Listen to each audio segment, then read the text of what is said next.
പക്ഷെ പരസ്യപ്പലകയിലെ പെണ്ണിന്റെ വാക്കുകൾ വിശ്വസിച്ചുകൊണ്ട് പണം കൊടുത്തിട്ട് വാങ്ങി വലിക്കാൻ സന്നദ്ധരാവുകയാണ്. വലാ തത്തബിഉ ഖുതുവാത്തി ശൈത്താൻ എന്ന് പടച്ചവൻ പറഞ്ഞാൽ ശൈത്താന്റെ ഇത്തരം ഖുതുവാത്തുകൾ ഒരുപാടുണ്ടാകും, നിങ്ങളുടെ മുമ്പിൽ ഒരുപാടുണ്ടാകും. ആരോഗ്യത്തിന് വേണ്ടി മദ്യപിക്കാമെന്ന് വാദിക്കുന്ന ആളുകളില്ലേ? ശരീരം വെളുക്കാൻ വേണ്ടി മാത്രമാണ് ഞാൻ കുടിക്കുന്നത്. എന്നോട് ചിലർ ചോദിച്ചുകൊണ്ട് ബിയർ കുടിച്ചാൽ കുഴപ്പമില്ലെന്നല്ലേ ഉസ്താദെ പറയുന്നത്? ബിയർ എന്ന് പറഞ്ഞാൽ കുഴപ്പമില്ല എന്നല്ലേ പറയുന്നത്? ബിയർ കുടിച്ചാൽ ആരോഗ്യപരമായ ചില സംരക്ഷണം സാധ്യമാകും, അതുപോലെ ശരീരത്തിന് ചർമ്മങ്ങൾക്ക് നല്ല വെളുപ്പുണ്ടാവും എന്നൊക്കെയാണ് പറയപ്പെടുന്നത്. പ്രിയമുള്ളവരെ, വാസ്തവത്തിൽ ഇതൊക്കെ വലാ തത്തബിഉ ഖുതുവാത്തി ശൈത്താൻ എന്ന് പടച്ചവൻ ബോധപൂർവം പണ്ടേ പറഞ്ഞു വെച്ചതിന്റെ തഫ്സീറുകളാണ്, മാനയാണ് വലാ തത്തബിഉ ഖുതുവാത്തി ശൈത്താൻ. ഞാൻ ചോദിക്കട്ടെ, ഞാനും നിങ്ങളും ഒക്കെ നമ്മുടെ ഉമ്മമാരിൽ നിന്ന് പറയാൻ ധൈര്യമൊന്നുമില്ല. കാരണം നമ്മുടെ ഉമ്മമാരും ഇപ്പോഴത്തെ ഈ ദുഷിച്ച ദുനിയാവിലാണല്ലോ വളർന്നു വന്നത്. നമ്മുടെ ഉപ്പാപ്പമാരിൽ നിന്നും ഉമ്മാമ്മമാരിൽ നിന്നൊക്കെ ആഹാരത്തിന്റെ മര്യാദ എങ്ങനെയാണ് പഠിച്ചത്? അവർ മാർക്കറ്റിലേക്ക് സാധനം വാങ്ങാൻ വേണ്ടി പോകുമ്പോൾ എന്തിനെയാണ് അവർ വാങ്ങിയിരുന്നത്? പോകുന്നതിന് മുമ്പ് അവർക്കൊരു ലിസ്റ്റ് ഉണ്ടാകും, അല്ലേ? ഉമ്മാമാനോട് ചോദിക്കും എന്തൊക്കെയാ വാങ്ങിക്കേണ്ടത്, ഞാൻ മാർക്കറ്റിലേക്ക് പോവുകയാണ്. ഉപ്പാപ്പ ചോദിക്കുന്നു മക്കളോട്, അല്ലെങ്കിൽ നമ്മളെ ആവശ്യക്കാരോട് എന്തൊക്കെയാ വേണ്ടത്? അരി വേണം, മുളക് വേണം, മല്ലി വേണം, അത്തരം സാധനങ്ങളൊക്കെ വേണം. എന്തിനാണ് ഈ സാധനങ്ങളൊക്കെ വാങ്ങുന്നത്? ഹലാലായ ഭക്ഷണം വിശപ്പ് മാറാൻ വേണ്ടി, ആരോഗ്യമുണ്ടാകാൻ വേണ്ടി, വായിക്ക് രുചി ഉണ്ടാകുന്ന രൂപത്തിൽ തയ്യാറാക്കി കഴിക്കണം. ഇതിനാണ് നമ്മൾ സാധനം വാങ്ങാൻ മാർക്കറ്റിൽ പോകുന്നത്, അല്ലേ? ഞാൻ പറയുന്ന ഓരോ വാക്കുകളും വളരെ കൃത്യമായി ശ്രദ്ധിച്ച് കേട്ടുകൊള്ളണം. വെറുതെ പറയുകയാണെന്ന് വിചാരിക്കരുത്. അള്ളാഹു മനസ്സിലാക്കി അമലിൽ കൊണ്ടുവരാൻ നമുക്ക് തൗഫീഖ് തരുമാറാകട്ടെ. ഹലാലായ ഭക്ഷണം ആരോഗ്യമുണ്ടാകുന്നതിന് വേണ്ടി വായിക്ക് രുചിയുള്ള രൂപത്തിൽ ഉണ്ടാക്കി കഴിക്കണം. വിശുദ്ധ ഖുർആൻ ഇതിന് നമുക്ക് അനുവാദം തന്നിട്ടുണ്ട്. അത് നിങ്ങൾക്ക് ചെയ്യാം.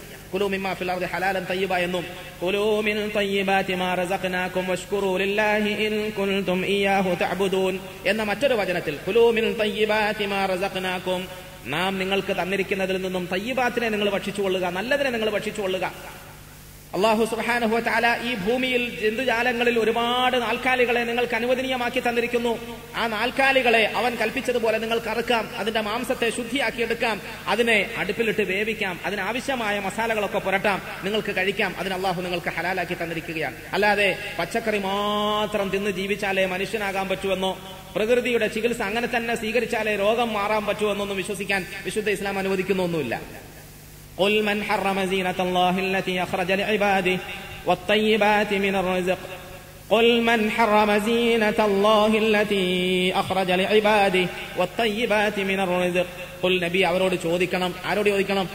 നമ്മളോടൊക്കെ ചോദിക്കണം. പ്രകൃതി ചികിത്സയുടെയും അല്ലെങ്കിൽ അങ്ങനത്തെ എന്തെങ്കിലുമൊക്കെ നാമത്തിന്റെയും പേരിൽ അള്ളാഹു ഹലാലാക്കിയതിനെ ഹറാമാക്കുകയും അതിലൂടെ ആരോഗ്യം സംരക്ഷിക്കാൻ കഴിയുകയും ചെയ്യുമെന്ന് വാദിക്കുന്ന വിശ്വസിക്കുന്ന ആളുകളോട് ചോദിക്കുക, മൻ ഹറമ സീനത്തല്ലാഹി അല്ലതി അഖ്റജ ലിഇബാദി, ഈ ഭൂമിയിൽ അള്ളാഹു അവന്റെ അടിയാറുകൾക്ക് ഉപയോഗിക്കുന്നതിന് വേണ്ടി ഇറക്കിയിരിക്കുന്ന ഈ നിഅമത്തുകളിൽ, ഈ സീനത്തുകളിൽ, ഈ അലങ്കാരങ്ങളിൽ അവൻ അനുവദിച്ചതിന് ആരാണ് നിഷിദ്ധമാക്കാൻ തയ്യാറുള്ളത്? ആർക്കാണ് സാധിക്കുക? ഞങ്ങള് കോഴിക്കോട് ഒരു ഫംഗ്ഷനിൽ പങ്കെടുത്തു. ബിസിനസ് സംബന്ധമായ ഫംഗ്ഷൻ ആയതുകൊണ്ട് അതിനകത്ത് ദീനൊന്നും പറയാൻ തൽക്കാലം കഴിയില്ല. അങ്ങനെ അഡ്വാൻസ് ആയിട്ട് ഞാൻ പറഞ്ഞേക്കാം. അവിടെ അന്യമതസ്ഥരായ പല സഹോദരങ്ങളുമുണ്ട്. പ്യുവർ വെജാണ് പലരും കഴിച്ചുകൊണ്ടിരിക്കുന്നത്. ആ കൂട്ടത്തിൽ ചില ആളുകൾ തൊപ്പിയും താടിയും തലപ്പാവും ഒക്കെ വെച്ച് നമ്മളെ പരിഹസിക്കുന്നതിന് വേണ്ടി ഒരു കമന്റ് പാസാക്കി. എന്താ കമന്റ് എന്ന് വെച്ചാൽ, മാപ്പിളമാർ ഏത് ഹോസ്പിറ്റലിൽ പോയാലും നിറഞ്ഞു, മാപ്പിളമാരെ കൊണ്ട് ഹോസ്പിറ്റലുകാർക്ക് വലിയ ലാഭമാണ്, എപ്പോ ഏത് രോഗം വന്നാലും മാപ്പിളമാരെയാണ് അത് പിടിക്കുന്നത്. എന്താ കാരണം എന്ന് വെച്ചാൽ, പാവപ്പെട്ട ഈ നാൽക്കാലികളെ ഇങ്ങനെ അറുത്ത് തിന്നല്ലേ. അവർക്ക് ഈ വെജ് കഴിച്ചുകൊണ്ട് അല്ലെങ്കിൽ വെജിറ്റേറിയനിലൂടെ സസ്യാഹാരങ്ങളെ കഴിച്ചുകൊണ്ട് ആരോഗ്യം സംരക്ഷിക്കാനൊന്നും അറിയില്ല എന്നൊക്കെ പറഞ്ഞുകൊണ്ട് സാധാരണ ആളുകളൊക്കെ മാപ്പിളമാരെ കളിയാക്കാറുള്ളത് പോലെ പരിഹസിച്ചു. മനസ്സിന് വലിയ വേദന തോന്നി. എന്തായിരുന്നാലും നമുക്കൊരു വർഗസ്നേഹം ഉണ്ടാവില്ലേ? എന്താ ഇതിന് മറുപടി പറയുക? ഖുർആനോ ഹദീസോ ഒന്നും അതാ കാമ്പസാറിന്റെ തൈലീമിന്റെ സദസ്സൊന്നും അല്ലല്ലോ അത്. മനസ്സിൽ കുറച്ചേരം ആലോചിച്ചപ്പോൾ ഒരു മറുപടി കിട്ടിയത്, യഥാർത്ഥത്തിൽ ദൈവം ഞങ്ങൾക്ക് വലിയ അനുഗ്രഹമാണ് ചെയ്തിരിക്കുന്നത്. കാരണം അധ്വാനം കുറവാണ്. എന്താ ഞങ്ങളുടെ പതിവ്? പടച്ചവൻ ഞങ്ങൾക്ക് തന്നിരിക്കുന്ന അനുഗ്രഹം എന്താണെന്ന് വെച്ചാൽ, ഭൂമിയിൽ ഒരുപാട് സസ്യങ്ങളെ സൃഷ്ടിച്ചിട്ടുണ്ട്. ചെടികളുണ്ട്, ഇലകളുണ്ട്. ഈ സസ്യങ്ങളിലൊക്കെ ഒരുപാട് ഔഷധങ്ങളുണ്ട് ഉണ്ടെന്നുള്ളത് ഞങ്ങളുടെ ഖുർആനും ഹദീസും ഒക്കെ പറയുന്നുണ്ട്. ഈ സസ്യങ്ങൾ, ഓരോ സസ്യങ്ങളെയും അന്വേഷിച്ച് നടക്കാൻ ഞങ്ങൾക്ക് നേരെയില്ല. ഓരോ ഇലകളും അതിന്റെ ഔഷധവും അന്വേഷിച്ച് നടക്കാൻ ഞങ്ങൾക്ക് നേരവും സമയമൊന്നുമില്ല. അതിനുവേണ്ടി മെനക്കെടാൻ ഞങ്ങൾക്ക് കഴിയയില്ല. അത് കുറെ പട്ടന്മാരെ നമ്പൂതിരിമാരെ ഒക്കെ പടച്ചോനെ ഏൽപ്പിച്ചിരിക്കുകയാണ്. പിന്നെ ഞങ്ങൾ എന്താ ചെയ്യുന്നതെന്ന് വെച്ചാൽ, ദൈവം സൃഷ്ടിച്ചു വെച്ചിരിക്കുന്ന നാൽക്കാലികൾക്ക് ഈ ഔഷധങ്ങളൊക്കെ തിന്നാൻ അവസരം തുറന്നു കൊടുക്കും. അവർ ഇലകൾ തിന്നട്ടെ, അവർ ഈ പുല്ലുകൾ തിന്നട്ടെ, ചെടികൾ തിന്നട്ടെ, അതെല്ലാം തിന്ന് അതിലുള്ള മുഴുവൻ ഔഷധങ്ങളും അതിലുള്ള മുഴുവൻ പോഷകങ്ങളും അതിന്റെ മേനിയിൽ സംഭരിച്ചു വെക്കുമ്പോൾ ദൈവം തന്ന പൈസ കൊടുത്ത് വിലയ്ക്ക് വാങ്ങിയിട്ട് നല്ല നിലയിൽ അതിനെ അറുത്ത് ആ പോഷകം ഒറ്റയടിക്ക് ഞങ്ങളങ്ങ് തിന്നും. നിങ്ങൾ ഒരു കൊല്ലം കൊണ്ട് ചെയ്യുന്നത് ഞങ്ങൾ ഒരാഴ്ച കൊണ്ട് ചെയ്യും. അതിൽ വേറെ ദോഷമൊന്നുമില്ല, പ്രകൃതി വിരുദ്ധ പരിപാടികളൊന്നുമില്ല. യഥാർത്ഥത്തിൽ പ്രിയമുള്ള സഹോദരങ്ങളെ, മൻ ഹറമ സീനത്തല്ലാഹ് അല്ലതി അഖ്റജ ലിഇബാദിഹി വതയ്യിബാതി മിനർ റിസ്ഖ്, അതുകൊണ്ട് ഭൂമിയിൽ അല്ലാഹു നിങ്ങൾക്ക് അനുവദിച്ചിരിക്കുന്ന അവന്റെ അലങ്കാരങ്ങളെ സ്വീകരിക്കുന്നതിൽ തെറ്റൊന്നുമില്ല, അതിനെ ഉപയോഗിക്കാം, അതിൽ തെറ്റൊന്നുമില്ല. പക്ഷേ ആവശ്യത്തിന് മാത്രമാണ് അത് വേണ്ടത്. അതാ ഞാൻ നേരത്തെ പറഞ്ഞത്, ഉമ്മാമയും ഉപ്പാപ്പയും തമ്മിൽ ആലോചിച്ചുകൊണ്ട് മാർക്കറ്റിലേക്ക്, കമ്പോളത്തിലേക്ക് സാധനം വാങ്ങാൻ വേണ്ടി പോയാൽ അവരുടെ മനസ്സിലൊരു കാഴ്ചപ്പാടുണ്ടാകും. അല്ലാതെ അവിടെ പോയ ഉടനെ ആദ്യം സൂപ്പർ മാർക്കറ്റിൽ കയറിയിട്ട് ഇങ്ങനെ ചില ആളുകൾ ഇങ്ങനെ നോക്കുക. എന്താ നോക്കുന്നതെന്നറിയോ? ഈ ആഴ്ച വന്നതിൽ ഏറ്റവും നല്ല ഓഫറുള്ള സാധനം ഏതാണെന്നാ? ഓഫറുള്ള സാധനം ഒന്ന് വാങ്ങിയാൽ 2 ഫ്രീ എന്ന് പറഞ്ഞാൽ അത് ഏത് പന്നിൻ തീട്ടമാണെങ്കിലും സാരമില്ല, വാങ്ങി കീശലിട്ടേക്കാം. ഞാൻ പറയുന്നതിൽ അല്പം അതിര് കവിഞ്ഞു പോകുന്നുണ്ടെങ്കിൽ ദയവായി എന്നോട് ക്ഷമിക്കുക. നമ്മുടെ ഇന്നത്തെ മാനസിക അവസ്ഥയെ ഇങ്ങനെ പൊളിച്ചു കാട്ടാതെ നിർവാഹമില്ല. അനുഭവമാണ്. നിങ്ങൾക്ക് അല്ലെന്ന് പറയാൻ കഴിയുമോ? അല്ലെന്ന് പറയാൻ കഴിയുമോ?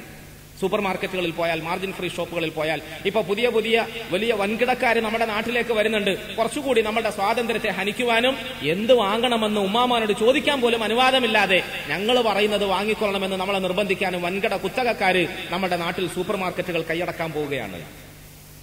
നമുക്ക് സ്വന്തമായി ഒന്ന് സാധനം വാങ്ങി വേവിച്ച് തിന്നാമെന്ന് വിചാരിച്ചാൽ നടക്കൂല. പണ്ട് കാലങ്ങളിലൊക്കെ നമ്മൾ അരിയും സാധനങ്ങളും വാങ്ങി അല്പനേരം അടുപ്പിലിട്ട് വേവിച്ച് അതിന്റെ പൂർണ്ണ പോഷകത്തിന്റെ അവസ്ഥയിലെത്തുമ്പോൾ ചിലപ്പോൾ ഒരു മുളക് കടിച്ചിട്ട് കണിഞ്ഞു കുടിക്കുമായിരുന്നു. ആ മുളകെടുത്ത് അടുപ്പിലിട്ട് ചുട്ടിട്ട് അത് കടിച്ചിട്ട് നല്ല സുഖമായി അഭിരുചിയോടുകൂടി നമ്മൾ ആഹരിക്കുമായിരുന്നു. അങ്ങനെ മുളക് കടിച്ച് തിന്നിരുന്ന നമ്മുടെ ഉപ്പാപ്പമാർക്കൊന്നും കൊളസ്ട്രോളിന്റെ പ്രശ്നമേ ഇല്ല, അല്ലേ? ഇപ്പൊ പുതിയ വൈദ്യശാസ്ത്രം നമ്മളോട് പറയുന്നത് കൊഴുപ്പിന്റെ ആഹാരം പറ്റൂല. കൊഴുപ്പിന്റെ ആഹാരം പറ്റൂലെങ്കിലും അത് കഴിക്കണമെന്ന് നിർബന്ധം തോന്നിയാൽ അതെന്താക്കി തിന്നണമെന്നാ പറയുന്നത്? അത് ഈ നിലയിൽ ചുട്ട് തിന്നാൻ പറ്റുമെങ്കിൽ ഏറ്റവും നല്ലത് അതാണ് എന്നാ പറയുന്നത്. പ്രിയമുള്ള സഹോദരങ്ങളെ, യഥാർത്ഥത്തിൽ ആരോഗ്യത്തിന്റെ സംരക്ഷണത്തെ അള്ളാഹു അവന്റെ റസൂൽ സല്ലല്ലാഹു അലൈഹി വസല്ലമ തങ്ങളിലൂടെ നമുക്ക് പ്രാധാന്യമുള്ള സംഗതിയാണെന്ന് പഠിപ്പിക്കുകയും ആവശ്യമുള്ളതിനെ മാത്രം നമ്മൾ ഉപയോഗിക്കുവാനും സ്വീകരിക്കുവാനും നമ്മളോട് നിർബന്ധിക്കുകയും അതിന്റെ അപ്പുറത്തേക്ക് അതിര് കവിയാതെ സൂക്ഷിക്കാൻ നമ്മളോട് പറയുകയും ചെയ്തു. വലാ തത്തബിഉ ഖുതുവാതി ശൈത്താൻ എന്ന വാക്കിനെ വിനീതനായ എന്റെ ഭാഷയിൽ ഞാൻ അർത്ഥം വെക്കാൻ ശ്രമിച്ചപ്പോഴാണ് ഇതൊക്കെ പറഞ്ഞത്. വലാ തത്തബിഉ ഖുതുവാതി ശൈത്താൻ, പിശാചിന്റെ ഖുതുവാത്തുകളെ ആഹാരത്തിന്റെ കാര്യത്തിൽ, ആരോഗ്യത്തിന്റെ കാര്യത്തിൽ നിങ്ങൾ ഒരു കാരണവശാലും സ്വീകരിക്കരുത്, പിന്തുടരരുത്. ഇന്ന് നിങ്ങളുടെ മുമ്പിൽ അണിഞ്ഞൊരുങ്ങിയ പെണ്ണുങ്ങളിലൂടെ പ്രദർശിപ്പിക്കപ്പെടുന്ന പരസ്യപലകയിൽ കാണുന്ന വിഭവങ്ങൾ, ആഹാരമാകട്ടെ, പാനീയങ്ങളാകട്ടെ, ചോക്ലേറ്റ് ആകട്ടെ, ബിസ്ക്കറ്റ് ആകട്ടെ, അല്ലെങ്കിൽ ലഹരി പദാർത്ഥങ്ങളാകട്ടെ, പാൻപരാഗ് പോലെയുള്ള സാധനങ്ങളാകട്ടെ, ഇതൊക്കെ യഥാർത്ഥത്തിൽ നമ്മുടെ ആരോഗ്യത്തിന് ഹാനികരമാണ്. എന്ന് മാത്രമല്ല, ഇത്തരം സാധനങ്ങളിൽ നിയമത്തെ അംഗീകരിച്ചുകൊണ്ട് അതിന്റെ ഏതെങ്കിലും ഒരു ഭാഗത്ത് ഇത് ആരോഗ്യത്തിന് ഹാനികരമാണ് എന്ന് എഴുതി വെക്കാൻ അതിന്റെ ഉൽപാദകർ നിർബന്ധിതരാവുകയും ചെയ്യുന്നു. ഇൻജൂരിയസ് ടു ദി ഹെൽത്ത് എന്ന് എഴുതാതെ ഇത്തരം സാധനങ്ങൾ വിപണിയിൽ എത്തിച്ചുകൂടാ. ഒരു ഭാഗത്ത് ഇത് കുട്ടിച്ചാൽ ദുനിയാവിൽ സ്വർഗം അനുഭവിക്കാം എന്ന് പറയുമ്പോൾ അതിന്റെ തൊട്ടു താഴെ ചെറിയ അക്ഷരത്തിൽ ആരും കാണാതെ ഇൻജൂരിയസ് ടു ദി ഹെൽത്ത്, ഇത് ആരോഗ്യത്തിന് ഹാനികരമാണ് എന്നും എഴുതുന്നു. ഇതാണ് ഖുതുവാത്ത് ശൈത്താൻ. അതുകൊണ്ട് ആഹാരത്തിന്റെ വിഷയത്തിൽ ഖുതുവാത്ത് ശൈത്താനെ നിങ്ങൾ പിന്തുടരരുത്. പിന്നെ ആരെയാണ് നിങ്ങൾ പിന്തുടരേണ്ടത്? നമ്മുടെ നബി മുഹമ്മദ് മുസ്തഫ സല്ലല്ലാഹു അലൈഹി വസല്ലമ തങ്ങളെയാണ് പിന്തുടരേണ്ടത്. തങ്ങളുടെ മാതൃക എന്തായിരുന്നു? തങ്ങളുടെ മാർഗം എന്തായിരുന്നു? കുലൂ വശ്റബൂ വലാ തുസ്രിഫൂ, കുലു വശ്റബു വലാ തുസ്രിഫു. ഖുർആൻ ആവർത്തിച്ച് പറയുന്ന ഒരു പൊതു തത്വം, കുലു നിങ്ങൾക്ക് ഭക്ഷിക്കാം, അതിന് അനുവാദമുണ്ട്. വശ്റബു നിങ്ങൾക്ക് കുടിക്കുകയും ചെയ്യാം, അതിന് നിങ്ങൾക്ക് അനുവാദമുണ്ട്. പക്ഷേ വലാ തുസ്രിഫു, അതിര് കവിയരുത്. ചില വചനങ്ങളിലൂടെ അള്ളാഹു നമുക്ക് നൽകിയ ഉത്ബോധനം, നിങ്ങളുടെ കുടിയും തിന്നലും ഒക്കെ ഹലാലായിരിക്കണം, ഹറാമാകരുത്. രണ്ടാമത്തത്, ഹലാലാണെങ്കിൽ പോലും അതിന്റെ അതിര് നിർണയിച്ചുകൊണ്ട് അതിന്റെ ഉള്ളിൽ ഒതുങ്ങി നിന്നിട്ട് മാത്രമേ ആകാവൂ, അതിന്റെ അപ്പുറത്തേക്ക് കടക്കരുത്. ഇത് രണ്ടും പാലിക്കാൻ നിങ്ങൾക്ക് സാധിക്കുമെങ്കിൽ ആഹാരത്തിലൂടെ നിങ്ങൾക്കൊരിക്കലും അനാരോഗ്യമുണ്ടാവുകയില്ല, ആഹാരത്തിലൂടെ നിങ്ങൾക്കൊരിക്കലും രോഗമുണ്ടാവുകയില്ല. മുഹമ്മദ് നബി സല്ലല്ലാഹു അലൈഹി വസല്ലമ തങ്ങളുടെ ജീവിതത്തെ പഠിച്ചുകൊണ്ട് ഞങ്ങൾ അബൂദാവൂദ് ഓതുമ്പോൾ എന്റെ ഉസ്താദ് പറഞ്ഞൊരു റിവായത്ത് എനിക്ക് എപ്പോഴും ഓർമ്മ വരാറുണ്ട്. അബൂദാവൂദ് സഹീഹായ ഹദീസിന്റെ ഗ്രന്ഥങ്ങളിൽ ഒരു ഗ്രന്ഥമാണ്. അത് ഞാൻ ഡൽഹിയിലാണ് പഠിച്ചത്. മഹാനവറുകൾ പറഞ്ഞ ഒരു ഹദീസിന്റെ വചനം, ഒരു റിവായത്ത്, ഞാൻ മറ്റ് ഹദീസ് ഗ്രന്ഥങ്ങളിലൊന്നും അത് കണ്ടിട്ടില്ലാത്തത് കൊണ്ടാണ് എന്റെ ഉസ്താദിലേക്ക് ഞാൻ അതിനെ ചേർത്ത് പറയുന്നത്. ഇനി ബുഖാരിയിലുണ്ടോ എന്ന് ചോദിച്ചാൽ ഞാൻ കുഴഞ്ഞു പോകണ്ടല്ലോ വിചാരിച്ചിട്ട്. ഉസ്താദ് അവറുകൾ പറഞ്ഞിരുന്ന ഒരു ഹദീസ്, റസൂലുള്ളാഹി സ്വല്ലല്ലാഹു അലൈഹി വസല്ലമ തങ്ങളുടെ കാലഘട്ടത്തിൽ പരിസരത്തുള്ള ചില ഭരണാധികാരികൾ തങ്ങൾക്ക് സംഭാവനകൾ കൊടുത്തയക്കുമായിരുന്നു, തങ്ങൾക്ക് ഹദിയകൾ കൊടുത്തയക്കുമായിരുന്നു. ഈ ഹദിയകളിൽ ചിലപ്പോൾ വ്യത്യസ്തമായി പല സാധനങ്ങളും ഉണ്ടാകും. ഒരു പ്രാവശ്യം തൊട്ടടുത്തുള്ള ഏതോ ഒരു ഭരണാധിപൻ തങ്ങൾക്ക് 3 സാധനങ്ങൾ ഹദിയായി കൊടുത്തയച്ചു. അതിലൊന്ന് ഒരു പടച്ചട്ട, ഒരു വസ്ത്രമായിരുന്നു, പിന്നൊന്ന് ഒരു കുതിരയായിരുന്നു, പിന്നൊന്ന് ഒരു വൈദ്യനായിരുന്നു, ഒരു ഡോക്ടറായിരുന്നു. നബി തങ്ങൾ സല്ലല്ലാഹു അലൈഹി വസല്ലമ തങ്ങൾ മാന്യരിൽ ഏറ്റവും വലിയ മാന്യനായതുകൊണ്ട് ആര് കൊടുത്തയക്കുന്ന സംഭാവനകളെയും തങ്ങൾ ശർഈയായ എന്തെങ്കിലും കാരണമില്ലെങ്കിൽ അങ്ങനെ തിരസ്കരിക്കുമായിരുന്നില്ല, തള്ളിക്കളയുമായിരുന്നില്ല. അങ്ങനെ തള്ളിക്കളഞ്ഞുകൊണ്ട് അവരുടെ മനസ്സിനെ വേദനിപ്പിക്കാനും പാടില്ലാത്തതാണ്. റസൂൽ സല്ലല്ലാഹു അലൈഹി വസല്ലമ തങ്ങൾ സ്നേഹത്തോടുകൂടി ആ സംഭാവനകളൊക്കെ സ്വീകരിച്ചു. തങ്ങൾ പറഞ്ഞു, കുതിര ഏതായാലും സ്വീകരിക്കാൻ ആവശ്യമുണ്ട്, ഈ വസ്ത്രം അതും ആവശ്യമുള്ളതാണ്, നമ്മൾ സ്വീകരിച്ചോളാം. മൂന്നാമത്തെ ഇദ്ദേഹത്തെ വെറുതെ മദീനയിൽ ഇരുത്തിക്കൊണ്ട് സമയം കളയേണ്ട കാര്യമൊന്നുമില്ല. മദീനാവാസികളായ ഞങ്ങളെ സംബന്ധിച്ചിടത്തോളം ഞങ്ങൾക്ക് അങ്ങനെ രോഗമൊന്നും പതിവില്ല, രോഗം കുറവാണ്. നമ്മുടെ നാട്ടിൽ ഗൾഫ് റിട്ടയർഡായ ഒരാൾ വന്നു എന്ന് വിചാരിക്കുക, കേരളത്തിൽ ഗൾഫിൽ കുറച്ചു കാലം അറബീനെ പറ്റിച്ചും മോട്ടിച്ചും ഒക്കെ കുറെ പൈസ ഉണ്ടാക്കി, മാസത്തിൽ 600 റിയാൽ ശമ്പളം എന്നാണ് നാട്ടുകാരോട് പറയുന്നതെങ്കിലും നാട്ടിൽ അയക്കുന്നത് തന്നെ 60,000 6 ലക്ഷം ഒക്കെയാണ്. അത് എവിടുന്നാ കിട്ടിയെന്ന് ചോദിച്ചാൽ അത് ആസ്മയുടെ അസുഖത്തിൽ നിന്നുണ്ടായതാണ്. അസുഖത്തിന്റെ പേരിൽ അള്ളാഹു കൊടുത്ത ഒരു അനുഗ്രഹമാണെന്ന് വേണമെങ്കിൽ പറയാം. പോട്ടെ, ഏതായിരുന്നാലും അങ്ങനെ കുറച്ചു കാലം മലയാളം അറിയാത്ത, അറബി ഭാഷ മാത്രം അറിയുന്ന ആ മനുഷ്യനെ മലയാളത്തിൽ പറഞ്ഞ് തട്ടിപ്പും വെട്ടിപ്പും ആക്കിയിട്ട് കുറെ ലക്ഷക്കണക്കിന് രൂപയുമായി നാട്ടിലേക്ക് വന്നു. ഇവിടെ വന്നിട്ട് എന്തെങ്കിലും ഒരു കച്ചവടം തുടങ്ങണം. എന്ത് കച്ചവടമാണ് തുടങ്ങാൻ ആലോചിക്കുന്നത്? എന്ത് കച്ചവടം തുടങ്ങിയാലും അവിടുന്ന് കിട്ടിയതുപോലെ പൈസ കിട്ടൂല, അല്ലേ? ഇവിടെ നമ്മൾ എന്ത് കച്ചവടം നടത്തിയാലും ഇവിടെ ആകെ 3 ഷോപ്പുകാർക്ക് മാത്രമേ പണിയുള്ളൂ, ബാക്കി ഷോപ്പുകാരൊക്കെ വെറുതെ ഇരിക്കുക. ഏതാ 3 ഷോപ്പുകാർ? ഒന്ന് സുപ്രസിദ്ധമായ കള്ള് ഷോപ്പ്, മറ്റൊന്ന് മെഡിക്കൽ ഷോപ്പ്, പിന്നെ ഒന്ന് ബാർബർ ഷോപ്പ്. ഇതിന്റെ അപ്പുറത്ത് വേറെ ഷോപ്പുകൾക്കൊന്നും പ്രത്യേകിച്ച് പണിയൊന്നുമില്ല ഇവിടെ. അപ്പൊ പിന്നെ ഗൾഫിൽ നിന്ന് വന്ന ഈ മനുഷ്യൻ എന്ത് പണി തുടങ്ങണം എന്ന് ആലോചിക്കുന്ന ആ മനുഷ്യനോട് അല്പമെങ്കിലും സ്വബോധവും ഈ നാടിനെ സംബന്ധിച്ച് വിവരവുമുള്ള ബിസിനസ് മെന്റാലിറ്റി ഉള്ള ഒരാൾ കൊടുക്കാൻ കഴിയുന്ന നല്ല ഒരു ഉപദേശം എന്താന്ന് വെച്ചാൽ, ഒരു നല്ല ഹോസ്പിറ്റൽ തുടങ്ങും. നിനക്ക് അവിടെ അറബീനെ തട്ടിപ്പും വെട്ടിപ്പും ആക്കി പൈസ വലിച്ചതുപോലെ വലിക്കാൻ പറ്റുന്ന ഏക മാർഗം തൽക്കാലം ഹോസ്പിറ്റൽ തുടങ്ങലേ ഉള്ളൂ. അല്ലെങ്കിൽ പിന്നെ നല്ലൊരു സ്കൂള് തുടങ്ങാം എന്ന് വേണമെങ്കിൽ പറയാം. പോട്ടെ, ഏതായിരുന്നാലും റസൂലുള്ളാഹി സ്വല്ലല്ലാഹു അലൈഹി വസല്ലമ തങ്ങൾ പറഞ്ഞു, അങ്ങനെ ക്ലിനിക്ക് വിജയിക്കുന്ന ഒരു മാഹോലല്ല ഞങ്ങളുടെ മദീനയിൽ. അങ്ങനെ ക്ലിനിക്കുകൾ വിജയിക്കുന്ന മാഹോലല്ല. ഇവിടെ ഏതൊക്കെ ക്ലിനിക്കാ ഉള്ളത്? അലോപ്പതി മതിയാകാഞ്ഞിട്ട്, ആയുർവേദിക് മതിയാകാഞ്ഞിട്ട്, ഹോമിയോപ്പതി മതിയാകാഞ്ഞിട്ട് അതിന്റെ അപ്പുറത്തേക്ക് പുതിയ ഏതെല്ലാം പൊതികളാണ് വന്നുകൊണ്ടിരിക്കുന്നത്. എന്തെല്ലാം പൊതികൾ! ഈ പറയുന്ന എന്റെ കയ്യിൽ എത്ര ഡോക്ടറേറ്റിന്റെ സർട്ടിഫിക്കറ്റ് ഉണ്ടെന്ന് അറിയോ നിങ്ങൾക്ക്? പ്രിയമുള്ള സഹോദരങ്ങളെ, വാസ്തവത്തിൽ മനുഷ്യരുടെ അത്യാഗ്രഹത്തിന്റെ കടുപ്പം കൊണ്ട് ഒന്നെങ്കിൽ പണസമ്പാദനത്തിന്റെ ആ ത്വര വർദ്ധിച്ചു വന്നപ്പോൾ, അതല്ലെങ്കിൽ ആരോഗ്യത്തെ സംബന്ധിച്ച ആശങ്ക വർദ്ധിച്ചപ്പോൾ പുതിയ ചികിത്സാ മാർഗങ്ങൾ, പുതിയ ചികിത്സാ സിസ്റ്റങ്ങൾ, ആ ചികിത്സാ സിസ്റ്റങ്ങൾക്ക് ഭാരിച്ച സാമ്പത്തിക ബാധ്യത ഒരു സാധാരണക്കാരനെ കൊണ്ട് താങ്ങാൻ കഴിയാത്ത അവസ്ഥ. റസൂലുള്ളാഹി സ്വല്ലല്ലാഹു അലൈഹി വസല്ലമ തങ്ങൾ പറഞ്ഞു, സഹോദര, 2-3 സംഭാവനകൾ ഒന്നിച്ച് വന്നപ്പോൾ 2 എണ്ണത്തെ ഞാൻ സ്വീകരിച്ചു, ഒരാളെ ഞാൻ നിന്ദിച്ച് മടക്കിയെന്ന് നിങ്ങൾക്ക് തോന്നണ്ട. ഞങ്ങളുടെ മദീനയിൽ അങ്ങനെ ഹോസ്പിറ്റലിന്റെ ആവശ്യമൊന്നുമില്ല, ഡോക്ടറുടെ ആവശ്യമൊന്നുമില്ല. ആ വന്ന മനുഷ്യൻ പറഞ്ഞു, എന്നാലും 2 ആളെ സ്വീകരിച്ച് ഒരാളെ മടക്കി അയക്കുമ്പോൾ ഒരു നിരാശ ഉണ്ടാവില്ല, ഒരു വിഷമം. ഞാൻ മോശക്കാരനായതുകൊണ്ടാണോ എന്നെ മടക്കി അയക്കുന്നത്? ഞാൻ ഏതായാലും ഇവിടെ നിൽക്കാം, കുറച്ചു ദിവസമെങ്കിലും നിൽക്കാം. നബി തങ്ങൾ പറഞ്ഞു, നിർബന്ധമാണെങ്കിൽ നിങ്ങൾ മദീനത്തെ മസ്ജിദ് നബവിയിൽ ഒരു ചെറിയ ക്ലിനിക് ഓപ്പൺ ചെയ്തോളുക, കുറച്ചു കാലം അവിടെ ഇരുന്നോളുക. നബി തങ്ങളുടെ പള്ളി എന്ന് പറഞ്ഞാൽ അങ്ങനെയാണ്. നമ്മുടെ പള്ളി പോലെ റമദാനിൽ ലോഹറിന് ശേഷം 1.5 മണിക്കൂർ സജീവമായിരിക്കും. അത് കഴിഞ്ഞാൽ പിന്നെ ലോഹറിന് ശേഷം ഏതെങ്കിലും ക്ഷീണിച്ച ആളുകൾ വന്ന് കടന്നുറങ്ങാൻ വേണ്ടി മാത്രം ഉപയോഗിക്കും. റമദാൻ അല്ലാത്ത മറ്റു മാസങ്ങളിൽ പ്രത്യേകിച്ച് പള്ളിയിൽ അതിന് ഏൽപ്പിക്കപ്പെട്ടിരിക്കുന്ന ജീവനക്കാർ മാത്രമേ ഉള്ളൂ. ഒരു ദിവസം യാദൃച്ഛികമായി ബന്ദ് ദിവസത്തിൽ കോഴിക്കോട്ടേക്ക് പോകാൻ സുബൈക്ക് ഞാനിവിടെ എത്തിയപ്പോൾ ഞാനും എന്റെ കൂട്ടത്തിൽ വന്ന ഉസ്താദും 2-3 അന്തേവാസികളും മാത്രമേ കാമ്പസാർ പള്ളിയിലുള്ളൂ. ഞാൻ വിചാരിച്ചു, പടച്ചവനെ, ഇത്രയും വലിയ ആളുകളെ അഭിമുഖീകരിച്ച് കുത്തുബ നടത്തുന്ന ഈ പള്ളിയിൽ ഒറ്റയ്ക്കെങ്ങാനും ഞാൻ സുബൈക്ക് വന്നിരുന്നെങ്കിൽ പേടിച്ചു പോകുമല്ലോ പ്രേതബാധയുടെ പേര്. അപ്പൊ സാധാരണഗതിയിൽ നമ്മുടെ പള്ളികളുടെ ഒക്കെ ശൂന്യാവസ്ഥ അങ്ങനെയാണെങ്കിൽ മുഹമ്മദ് നബി സല്ലല്ലാഹു അലൈഹി വസല്ലമ തങ്ങളുടെ പള്ളി അങ്ങനെ ആയിരുന്നില്ല. തങ്ങളുടെ പള്ളി സജീവമായിരുന്നു എല്ലാ രംഗത്തും. അതുകൊണ്ട് തന്നെ ഇവിടെ ക്ലിനിക്ക് തുടങ്ങണമെന്ന് തോന്നിയപ്പോൾ അതിനുവേണ്ടി ഒരു 5 സെന്റ് സ്ഥലം പ്രത്യേകം അന്വേഷിക്കേണ്ട ആവശ്യമൊന്നും ഉണ്ടായിരുന്നില്ല. പള്ളിയുടെ ഒരു ഓരത്ത് നിങ്ങളൊരു ചെറിയ ടെന്റ് കെട്ടിയിട്ട് അവിടെ തുടങ്ങിക്കോ ക്ലിനിക്ക്. അദ്ദേഹം കൽപ്പന പോലെ ഒരു പുതിയ ക്ലിനിക്ക് ആരംഭിച്ചു, ഒരു ബോർഡും വെച്ചു, കൺസൾട്ടിംഗ് ടൈമും വെച്ചു. ഏകദേശം 2-3 മാസക്കാലത്തോളം ആ മനുഷ്യൻ അവിടെ ഇരുന്നിട്ടും കാര്യമായ കൺസൾട്ടേഷൻ ഒന്നും ഉണ്ടായില്ല. ഫ്രീ ആയിട്ട് ആരെങ്കിലും വന്ന് നോക്കിയിട്ട് പോയിന്നോ പറയാൻ പറ്റൂല, അല്ലേ? സാധാരണ അങ്ങനെയാണല്ലോ. ഇപ്പം നേരത്തെ പറഞ്ഞ ഏട്ടത്തിയെ കെട്ടി അനിയത്തിയെ ഫ്രീ എന്ന് പറയുന്ന കച്ചവടത്തിന്റെ ആ ശൈലി ആരോഗ്യരംഗത്തുണ്ട്, അല്ലേ? എന്തെല്ലാം പാക്കേജുകളാ, പുതിയ പാക്കേജുകൾ. അതുകൊണ്ട് അള്ളാഹു കാത്തുരക്ഷിക്കുമാറാകട്ടെ. ഒരു ഇഞ്ചക്ഷൻ എടുത്താൽ ഒരു ഇഞ്ചക്ഷൻ ഫ്രീ എന്ന് പറയേണ്ട അവസ്ഥ ഉണ്ടാവും, അല്ലേ? ഒരു കിഡ്നി എടുത്താൽ ഒരു കിഡ്നി എടുക്കൽ ഫ്രീ എന്ന് പറയും. ഒരു കിഡ്നി എടുത്താൽ ഒരു കിഡ്നി എടുക്കൽ ഫ്രീ. നമ്മൾ ഒരു കിഡ്നി പോയതിന്റെ പേരിൽ എവിടെയെങ്കിലും ഓപ്പറേഷന് പോയാൽ ഒരു കിഡ്നി എടുത്താൽ ഒരു കിഡ്നിയും കൂടെ എടുക്കൽ അയാളുടെ വക ഫ്രീ. അങ്ങനെയാണല്ലോ. പല്ല് ഡോക്ടർ എടുക്കൽ പോയി പല്ല് പറിക്കാൻ വേണ്ടിയിട്ട് ഇരുന്ന് കൊടുത്തു, നമ്മൾ വേദനയുള്ള സ്ഥലം കാണിച്ചു കൊടുത്തു. അയാൾ പക്ഷേ പണത്തിന്റെ ഫിക്കറിൽ പല്ല് പറിച്ച സ്ഥലം മാറിപ്പോയി, വേറൊരു പല്ലാണ് പറിച്ചത്. പല്ല് പറിച്ചു കഴിഞ്ഞപ്പോൾ അയാൾ തൊട്ട് നോക്കിയിട്ട് പറഞ്ഞു, സാർ ഈ പല്ലല്ല പറിക്കേണ്ടിയിരുന്നു. ആ ശരി, സാരമില്ല, ആ മേലത്തെ പല്ലും കൂടെ നമുക്ക് പറിച്ചേക്കാം എന്ന് പറയാം.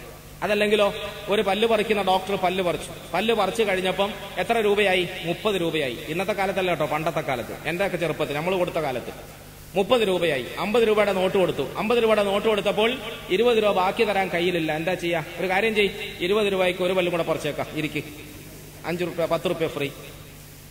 എന്റെ പ്രിയമുള്ളവരെ, വാസ്തവത്തിൽ നമ്മൾ തമാശ രൂപത്തിൽ പ്രസംഗത്തിൽ ഇതൊക്കെ പറയുമെങ്കിലും അനുഭവ ലോകത്ത് ഇതൊക്കെയാണ് ഇന്നത്തെ കച്ചവട ലോകം. അത് ആരോഗ്യരംഗത്തും അങ്ങനെ തന്നെ, ചികിത്സാ രോഗത്തും അങ്ങനെ തന്നെ. മഹാനായ റസൂൽ സല്ലല്ലാഹു അലൈഹി വസല്ലമ തങ്ങളുടെ പള്ളിയിലെ ഈ ക്ലിനിക്ക് 2 മാസം അല്ലെങ്കിൽ 3 മാസം കൊണ്ട് ഒരു തരത്തിലും ആളുകൾ വരാത്തതിന്റെ പേരിൽ അടച്ചുപൂട്ടാൻ നിർബന്ധിതരായി. അദ്ദേഹം വന്ന് തങ്ങളോട് പറഞ്ഞു, നബിയെ, ഞാൻ നാട്ടിലേക്ക് പോയിക്കോട്ടെ, എനിക്ക് അനുവാദം തന്നാലും. റസൂൽ സല്ലല്ലാഹു അലൈഹി വസല്ലമ തങ്ങൾ അനുമതി നൽകി. ഇതായിരുന്നു മദീനയുടെ അന്നത്തെ അവസ്ഥ. റസൂലുള്ളാഹി സല്ലല്ലാഹു അലൈഹി വസല്ലമ തങ്ങൾ സമുദായത്തിന് ഒരു ആഹാരക്രമം പഠിപ്പിച്ചിട്ടുണ്ട്, ഒരു ജീവിതക്രമം പഠിപ്പിച്ചിട്ടുണ്ട്. ആ ആഹാരക്രമം, ജീവിതക്രമം നല്ല നിലയിൽ മാനിച്ചുകൊണ്ട് മുമ്പോട്ട് പോകാൻ കഴിയുന്നിടത്തോളം കാലം ആളുകൾക്ക് ആരോഗ്യ പ്രശ്നം ഉണ്ടാകൂല എന്ന് ഞാൻ തറപ്പിച്ചു പറയുന്നത്, ഇന്നത്തെ ആരോഗ്യ രംഗത്ത് ഏറ്റവും ഉത്തുംഗത പ്രാപിച്ചു നിൽക്കുന്ന വൈദ്യശാസ്ത്രത്തിന്റെ പണ്ഡിത സമൂഹത്തോട് നമ്മൾ അന്വേഷണം നടത്തിയാൽ അവർക്കൊക്കെ നമുക്ക് തരാൻ കഴിയുന്ന ഉപദേശങ്ങൾ എന്താണ്? ഡയറ്റ് കൺട്രോളാണ്, വ്യായാമമാണ്, എക്സർസൈസാണ്, സൂക്ഷ്മതയാണ്. ഇതിന്റെ അപ്പുറത്തേക്ക് അവരുടെ കയ്യിലെ മാരകായുധങ്ങളായി പ്രയോഗിക്കാൻ കഴിയുന്ന ഈ വൈദ്യശാസ്ത്രത്തിൽ ഉൽപ്പാദിപ്പിക്കപ്പെട്ട മരുന്നുകളിൽ അവർക്ക് തന്നെ വിശ്വാസമില്ല. ആ മരുന്നുകൾ മനുഷ്യനിൽ മറ്റ് എഫക്ഷൻസുകൾ ഉണ്ടാക്കുന്നു, റിയാക്ഷനുകൾ ഉണ്ടാക്കുന്നു. ആ മനുഷ്യന്റെ ഏറ്റവും പ്രധാനപ്പെട്ട അവയവങ്ങളുടെ പ്രവർത്തനക്ഷമതയെ തളർത്തുന്നു. യഥാർത്ഥത്തിൽ മനുഷ്യ ശരീരത്തിന്റെ ആരോഗ്യ സംരക്ഷണത്തിൽ അഹമ്മദ് നബി സല്ലല്ലാഹു അലൈഹി വസല്ലമ തങ്ങൾ അരുൾ ചെയ്തതൊക്കെയാണ് എന്നും പഥ്യമായി നമ്മൾ സ്വീകരിക്കേണ്ടത്. അതിന്റെ അപ്പുറത്തേക്ക് നമുക്കൊന്നും സാധ്യമേ അല്ല. അതുകൊണ്ട് വിശുദ്ധ ഖുർആനിന്റെ വീക്ഷണത്തിൽ ആഹാരം കഴിക്കാം, കുലു വഷ്റബു വലാ തുസ്രിഫു, പക്ഷെ നിങ്ങൾ അതിര് കവിയരുത്, അമിതമാകരുത്. യഥാർത്ഥത്തിൽ പ്രിയമുള്ളവരെ, നമ്മുടെ സമുദായം, നേരത്തെ നമ്മുടെ പല ആളുകളും കളിയാക്കിയതുപോലെ, നമ്മുടെ സമുദായം ഇന്ന് ഏറ്റവും കൂടുതൽ രോഗികളാണ്. ആശുപത്രികളിലെ കസ്റ്റമറുകളുടെ എണ്ണം പരിശോധിച്ചാൽ ഏറ്റവും ഏറെ അവിടങ്ങളിൽ എത്തുന്നത് നമ്മുടെ സഹോദരിമാരാണ്. സഹോദരങ്ങളോടൊപ്പം നമ്മുടെ പെണ്ണുങ്ങൾ രോഗികളാണ്, നമ്മുടെ പുരുഷന്മാർ രോഗികളാണ്, നമ്മുടെ കുഞ്ഞുങ്ങൾ രോഗികളാണ്. രോഗം കൊണ്ട് വലയുന്ന എത്ര പേരാണ് നമ്മുടെ സമുദായത്തിലുള്ളത്? എത്ര പേര് രോഗമില്ലെങ്കിലും രോഗിയാണോ എന്ന സംശയത്തിന്റെ പേരിൽ മാറി മാറി ഓരോ ടെസ്റ്റുകൾക്ക് വേണ്ടി ലക്ഷക്കണക്കിന് രൂപ ചെലവാക്കിക്കൊണ്ട് നടക്കാൻ ഗതികേടിൽ വിധിക്കപ്പെട്ടിരിക്കുന്ന എത്ര സഹോദരങ്ങളുണ്ട് നമ്മുടെ കൂട്ടത്തിൽ. ആശുപത്രികൾ മാറുന്നു, ഡോക്ടർമാരെ മാറുന്നു, ടെസ്റ്റിങ്ങുകൾ മാറുന്നു, ഇനി വേദങ്ങൾ മാറുന്നു, ആയുർവേദം മാറി മറ്റു വേദങ്ങളിലേക്ക് പോകുന്നു. ഇതിന്റെ എല്ലാം അപ്പുറത്തേക്ക് വ്യാജന്മാരുടെയും സിദ്ധന്മാരുടെയും ആ നിലയിലുള്ള മാരണവൃത്തിക്കാരുടെയും ഒക്കെ മുമ്പിൽ പോയി പെടുന്നു നമ്മുടെ സഹോദരങ്ങൾ, നമ്മുടെ സഹോദരിമാര്. എന്തുകൊണ്ടാണ് നമുക്ക് ഈ ഒരു വലിയ സംഘർഷമുണ്ടായത്? എന്തുകൊണ്ടാണ് നമ്മൾ ഇത്രയും വലിയൊരു പരീക്ഷണത്തിന് വിധേയരായത്? പ്രിയമുള്ള സഹോദരങ്ങളെ, വാസ്തവത്തിൽ മുഹമ്മദ് നബി സല്ലല്ലാഹു അലൈഹി വസല്ലമ തങ്ങൾ നമ്മുടെ ജീവിതത്തിന് വേണ്ടി വരച്ചു കാട്ടിയ ആ വൃത്തത്തിന്റെ ഉള്ളിൽ ഒതുങ്ങി ജീവിക്കാൻ നമുക്ക് സാധിച്ചില്ല. അതിന്റെ ഉള്ളിൽ ഒതുങ്ങി നിൽക്കാൻ നമുക്ക് സാധിച്ചില്ല. റസൂൽ സല്ലല്ലാഹു അലൈഹി വസല്ലമ തങ്ങൾ നമുക്ക് ആഹാരം കഴിക്കുന്നതിന് ചില നിയമങ്ങൾ വെച്ചു, നിബന്ധനകൾ സൃഷ്ടിച്ചു. ആഹാരം കഴിക്കുന്നതിന് ചില മാന്യതകളും മര്യാദകളും പുലർത്താൻ വേണ്ടി പഠിപ്പിച്ചു. ആ നിലയിൽ പുലർത്തി പോരുമെങ്കിൽ നമുക്ക് ആരോഗ്യപരമായ സംരക്ഷണമുണ്ടാകും, അള്ളാഹുവിന്റെ സഹായമുണ്ടാകും എന്നൊക്കെ പഠിപ്പിച്ചു. അതിന്റെ അപ്പുറത്തേക്ക് നമുക്കെങ്ങാനും രോഗമുണ്ടായാൽ ആ രോഗത്തെ ചികിത്സിക്കുന്നതിലും റസൂലുള്ളാഹി സ്വല്ലല്ലാഹു അലൈഹി വസല്ലമ തങ്ങൾ ഉദാത്തമായ ചില മാതൃകകൾ നമ്മുടെ മുമ്പിൽ സമർപ്പിച്ചു. ഈ വിഷയം നമ്മൾ പറയുമ്പോൾ ആദ്യമായി നമ്മൾ ആരോഗ്യത്തിന്റെ മഹത്വത്തെ സംബന്ധിച്ച് അറിയണം. അത് അള്ളാഹു തന്ന നിഅമത്താണ് എന്ന് ബോധ്യപ്പെടണം. ആ ആരോഗ്യത്തെ സംരക്ഷിക്കുന്നതിന് പടച്ചവൻ നൽകിയിരിക്കുന്ന ഉപദേശങ്ങളെ കൃത്യമായി പാലിക്കാൻ നമ്മൾ ശ്രമിക്കണം. ആ രംഗത്ത് നമുക്ക് വന്നുപോയ വീഴ്ചകളെ വീണ്ടെടുക്കാൻ നമ്മൾ ശ്രമിക്കണം. രണ്ടാമതായി, ആരോഗ്യപരമായ പ്രശ്നം അള്ളാഹുവിന്റെ ഭാഗത്തുനിന്നുള്ള പരീക്ഷണം പോലെ രോഗമായി നമുക്ക് വന്നുപെടുമ്പോൾ ഇത് അള്ളാഹുവിന്റെ ഭാഗത്തുനിന്നുള്ള പരീക്ഷണമാണ് എന്ന് നമ്മൾ തിരിച്ചറിയണം. രോഗങ്ങൾ ഉണ്ടാകാം. അള്ളാഹു തആല രോഗത്തെ കൊണ്ട് അവന്റെ അടിമകളെ പരീക്ഷിക്കുകയും പരിശോധിക്കുകയും ചെയ്യാം. പക്ഷേ ആ രോഗത്തിന്റെ പേരിൽ ഒന്നാമതായി നമ്മളുടെ മനസ്സ് തളരരുത്, മനസ്സ് പതറരുത്. നമ്മുടെ മനസ്സിന് അതിന്റെ പേരിൽ ഒരു നൈരാശ്യം തൊട്ട് ചീന്താതെ പ്രത്യേകം ശ്രദ്ധിക്കണം.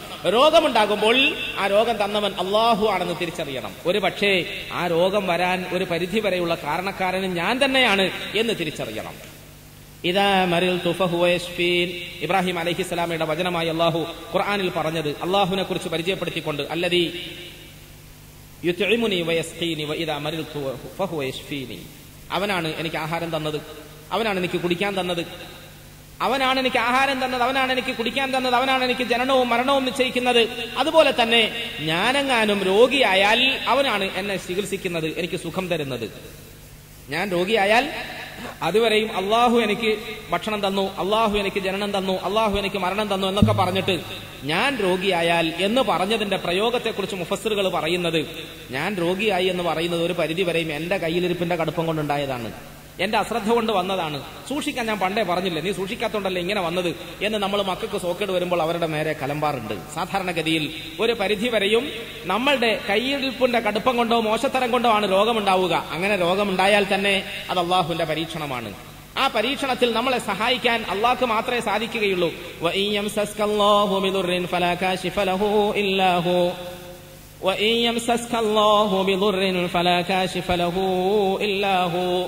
നിങ്ങൾക്ക് എന്തെങ്കിലും ഒരു ബുദ്ധിമുട്ടുണ്ടായാൽ, വിഷമം വന്നാൽ ആ വിഷമത്തിൽ അതിനെ മാറ്റിത്തരാൻ കഴിവുള്ളവൻ ആരാണ്? അള്ളാഹു മാത്രമല്ലേ. നിങ്ങൾക്ക് രോഗമുണ്ടായാൽ ആ രോഗത്തെ മാറ്റിത്തരാൻ കഴിവുള്ളവൻ ആരാണ്? അള്ളാഹു മാത്രമാണ്. രോഗമുണ്ടാകുമ്പോൾ അതിൽ ആദ്യമായി നമ്മൾ അള്ളാഹുലേക്ക് തിരിയുക. റസൂലുള്ളാഹി സ്വല്ലല്ലാഹു അലൈഹി വസല്ലമ തങ്ങൾ നമുക്ക് പഠിപ്പിച്ചു തന്ന വചനം അങ്ങനെയാണ്. അബൂ ഹുറൈറ റളിയല്ലാഹു അൻഹു അവറുകൾ വയറുവേദന എടുത്ത് കഷ്ടപ്പെടുന്നു. നബി തങ്ങൾ സല്ലല്ലാഹു അലൈഹി വസല്ലമ തങ്ങൾ വന്നു. തങ്ങൾ പറഞ്ഞു, അബൂ ഹുറൈറ എഴുന്നേൽക്കുക, നമസ്കരിക്കുക, ദുആ ചെയ്യുക, അള്ളാഹുവിനോട് പറയുക. അതിലാണ് ശിഫ. അള്ളാഹു ശിഫ തരും, അള്ളാഹു ശിഫ തരും. അള്ളാഹ് അല്ലാതെ വേറെ ആരാ ശിഫ തരുന്നത്? അള്ളാഹു അല്ലാതെ ആരാണ് ശിഫ തരുന്നത്? എന്റെ പ്രിയമുള്ളവരെ, വാക്കുകൊണ്ട് പോലും ശിഫ തരാം എന്ന പ്രതീക്ഷ ഈ പറയുന്ന ഒരു ചികിത്സാ സമ്പ്രദായക്കാരെ നമ്മുടെ മുമ്പിൽ സമർപ്പിക്കുന്നില്ല. ആരെങ്കിലും ശിഫ എന്ന് പറയുന്ന വേർഡ് ഉപയോഗിക്കുന്നുണ്ടോ?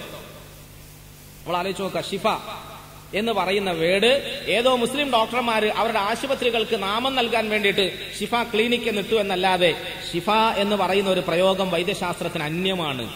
ഷിഫ എന്ന് പറയുന്ന ഒരു പ്രയോഗം മുസ്ലിമീങ്ങൾക്ക് മാത്രം സ്വന്തമാണ്. അഷ്റഫുൽ ഖൽഖ് സല്ലല്ലാഹു അലൈഹി വസല്ലമയിലൂടെ അള്ളാഹു നമുക്ക് നൽകിയിരിക്കുന്ന ഒരു ആശ്വാസത്തിന്റെ നാമകരണമാണത്, അല്ലെ?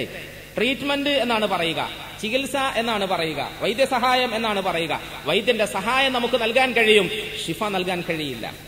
ട്രീറ്റ്മെന്റ് നൽകാൻ കഴിയും, ഷിഫ നൽകാൻ കഴിയില്ല. ചികിത്സ നൽകാൻ കഴിയും, ഷിഫ നൽകാൻ കഴിയില്ല. ഷിഫ ആരുടെ കയ്യിലാണ്? ഷിഫ അള്ളാഹുവിന്റെ കയ്യിലാണ്. ഷിഫ എന്ന് പറയുന്ന ഒരു സങ്കല്പത്തെ പോലും സമർപ്പിക്കാൻ ഇന്നത്തെ പുരോഗമിച്ച വൈദ്യശാസ്ത്രത്തെ കൊണ്ട് ഇന്നോളം സാധിച്ചിട്ടില്ല എന്നത് തന്നെ ആരോഗ്യ രംഗത്ത് നമ്മൾക്ക് ആശ്രയിക്കാൻ കഴിവുള്ളവൻ അള്ളാഹു മാത്രമാണ് എന്നതിന്റെ വ്യക്തമായ തെളിവാണ്, അല്ലെ? ഞാൻ പറയുന്നത് മനസ്സിലാവുന്നുണ്ടോ? ഉണ്ടോ? എന്റെ പ്രിയമുള്ള സഹോദരങ്ങളെ, വാസ്തവത്തിൽ നമ്മുടെ രോഗങ്ങളെ ഷിഫാക്കാൻ കഴിവുള്ളവൻ ആരാണ്? അള്ളാഹുവാണ്. മഹാനായ അയ്യൂബ് അലൈഹി സ്വലാത്തു വസ്സലാം ഒരു പ്രവാചകനാണ്. നേരത്തെ നമ്മൾ പറഞ്ഞല്ലോ, ആഫിയത്ത് അള്ളാഹുവിന്റെ അനുഗ്രഹമാണ്. അവന്റെ പ്രവാചക ശിരോമണികൾക്കൊക്കെ ആ ആഫിയത്തിന് അള്ളാഹു കനിഞ്ഞരുളിയിരുന്നു. ആ ആഫിയത്തുള്ളവരെയാണ് അള്ളാഹു നായകന്മാരായി നിയോഗിച്ചത് എന്നൊക്കെ പറഞ്ഞെങ്കിലും ചില പ്രവാചകന്മാർക്ക് വന്ന രോഗങ്ങളെ അള്ളാഹു തആല നമുക്ക് മാതൃകയാക്കി തന്നത് എന്തിനാണ്? നമ്മൾ നിരാശപ്പെടാതിരിക്കാനാണ്. നമ്മുടെ ജീവിത സന്ധിയിൽ നമുക്ക് വരാൻ സാധ്യതയുള്ള ഇത്തരം അനുഭവങ്ങളുടെ ആ നടുക്കളത്തിൽ നമ്മൾ നട്ടം തിരിഞ്ഞു പോകാതിരിക്കാൻ വേണ്ടിയിട്ടാണ്, അല്ലേ?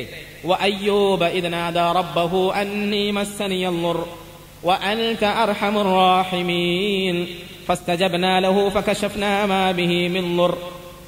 വഅയ്യൂബ്, എണ്ണി ഓരോ പ്രവാചകന്മാരെയും നമ്മുടെ മുമ്പിൽ ചരിത്രത്തിന്റെ താളുകളിലൂടെ അല്ലാഹു തആല സമർപ്പിക്കുമ്പോൾ അതിൽ ഓരോ ആളുകളുടെയും ചരിത്രത്തെ നിങ്ങൾ വ്യക്തമായി പഠിക്കണമെന്ന് ബോധിപ്പിക്കുമ്പോൾ വഅയ്യൂബ, ആ കൂട്ടത്തിൽ നിങ്ങൾക്ക് അയ്യൂബിനെയും വായിക്കാം എന്ന് അല്ലാഹു പറയുന്നു. വഅയ്യൂബ്, അയ്യൂബിനെയും നിങ്ങൾക്ക് പരിചയപ്പെടാം. ഇദ് നാദാ റബ്ബഹു അന്നി മസ്സനിയൽ ളുർ വഅൻത അർഹമുർ റാഹിമീൻ. അന്നി മസ്സനിയൽ ളുർ വഅൻത അർഹമുർ റാഹിമീൻ.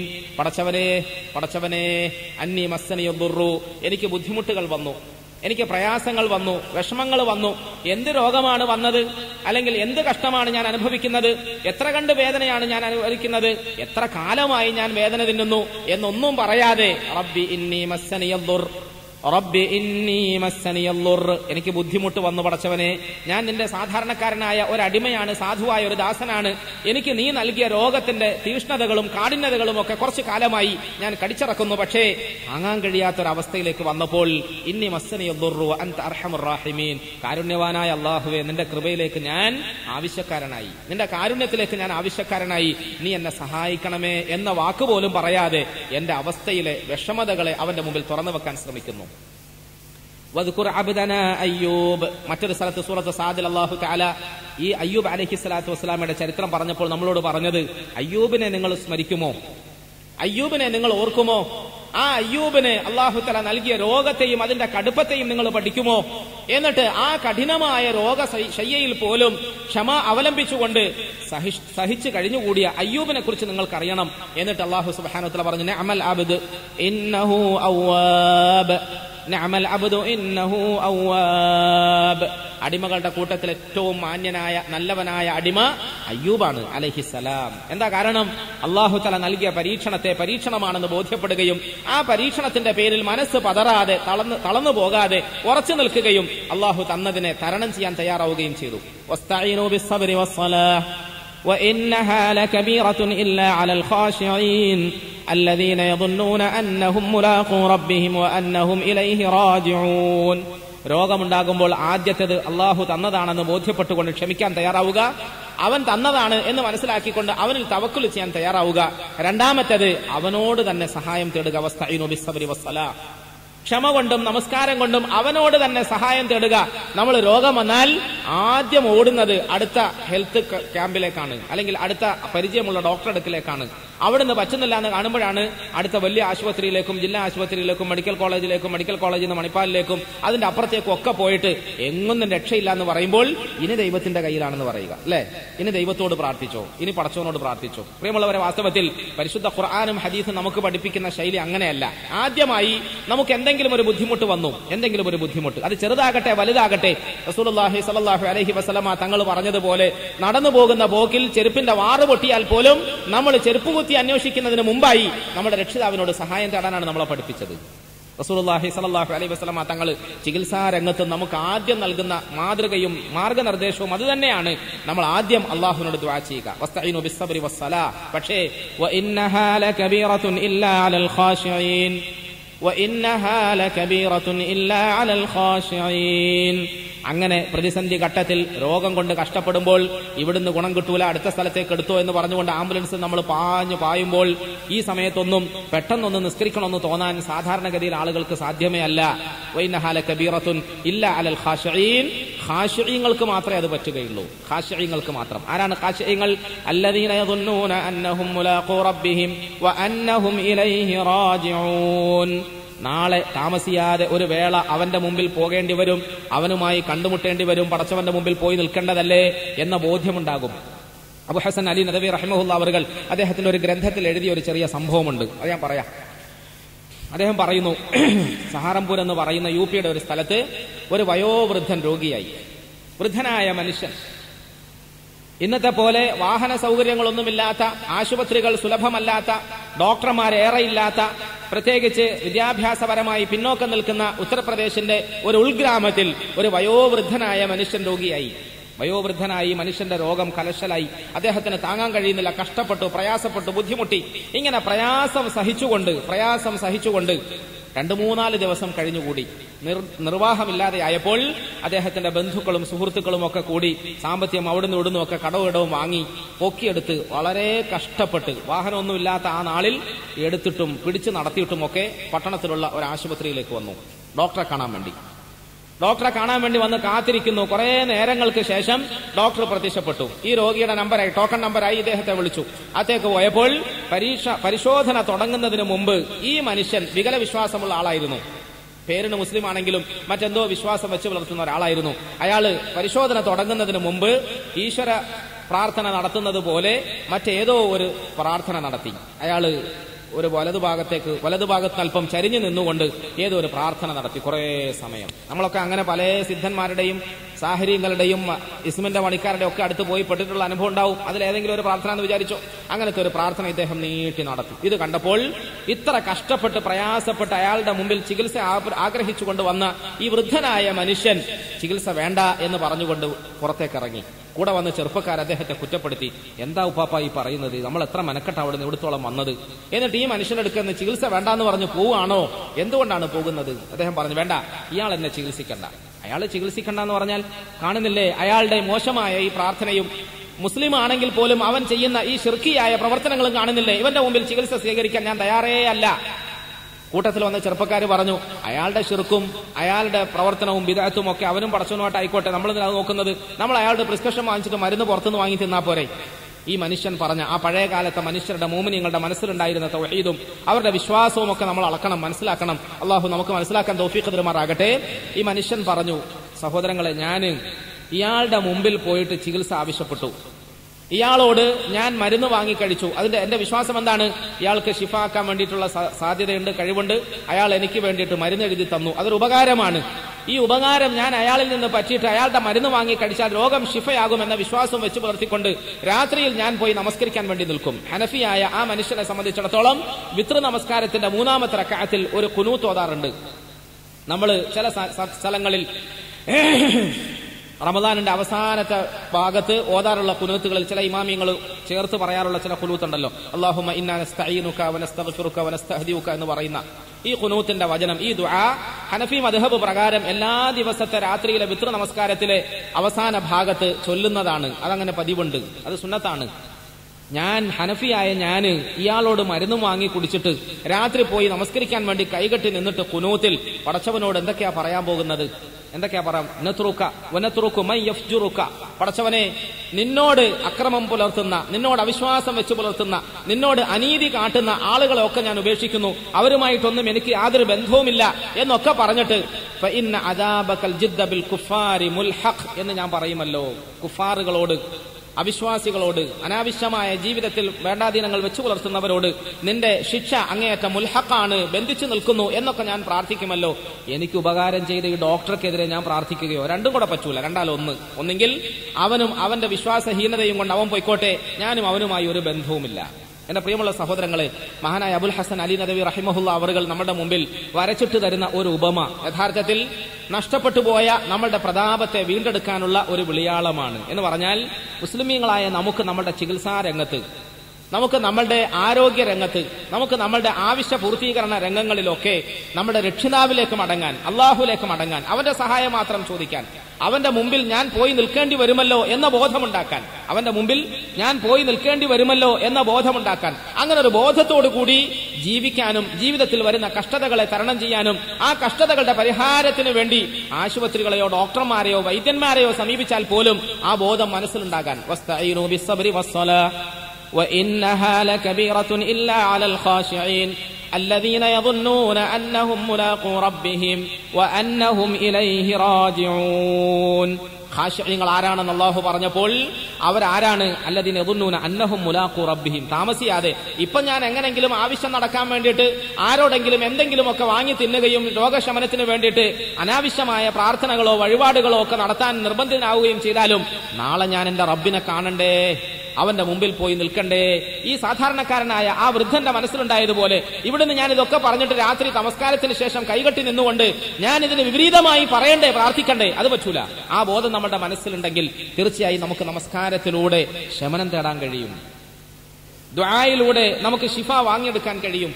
തീർച്ചയായും സാധിക്കും. റസൂലുള്ളാഹി സ്വല്ലല്ലാഹു അലൈഹി വസല്ലമ തങ്ങളുടെ മുമ്പിൽ രോഗികളെ കൊണ്ടുവരപ്പെട്ടപ്പോൾ, അതല്ലെങ്കിൽ രോഗികളാണ് എന്ന് അറിഞ്ഞുകൊണ്ട് ആരെയെങ്കിലും സന്ദർശിക്കാൻ വേണ്ടി തങ്ങൾ പോയപ്പോൾ അവർക്ക് വേണ്ടി അവരെ ആശ്വസിപ്പിക്കുവാനും സാന്ത്വനപ്പെടുത്തുവാനും നല്ല വാക്കുകൾ പറയുമായിരുന്നു. അതോടൊപ്പം അവർക്ക് വേണ്ടി തങ്ങൾ ദുആ ചെയ്യുമായിരുന്നു. ഇവിടെ നമ്മൾ മനസ്സിലാക്കേണ്ട മറ്റൊരു വിഷയം, രോഗികളെ സന്ദർശിക്കുക എന്ന് പറയുന്നത് ഇന്ന് പൊതുവെ നഷ്ടപ്പെട്ടുകൊണ്ടിരിക്കുന്ന ഒരു സംഗതിയാണ്.